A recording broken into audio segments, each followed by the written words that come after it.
Props to them. They came out and played as hard as they could.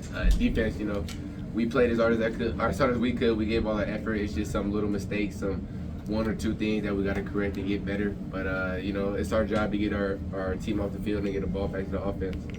No mistakes, but a bounce like that to Burkle on that one play. What was your vantage point of just seeing that? That felt like that, saved him. Yeah, man, that was a crazy play. I thought it was almost gonna be interception, and it happened to bounce right to him. And props to him. He was in perfect position. Sometimes they make plays too.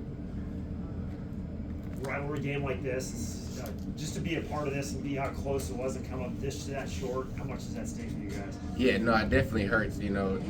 Besides just a rivalry, just losing any game is always going to be a disappointment. But this game, especially, we want to come out and especially get the dub for KF and for all the seniors. That'll be our last Cyhawk game. But it's not the end of our year. It's only the second game of the year, and we're going to continue to come back, get better, be a better team.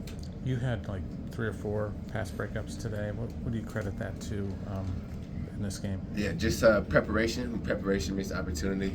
Mental focus. I wanted to be keys and focus on every snap. Wanted to make sure my footwork was good, and I worked on it all week in practice, and it showed a little bit today. Iowa State comes in here with a lot of weapons. It's early, you haven't looked at tape, but would you assess the defense that you played pretty well overall? Yeah, it's tough to say. We'll go back and watch the film. I think every year Iowa State, they always have a great offense. Last year, coming in this year, we know they're explosive, and they did a great job of doing what they needed to do to get the job done. And it's just our job to stop them and get the ball back to our O. All right, thanks, TJ. Thank you, guys.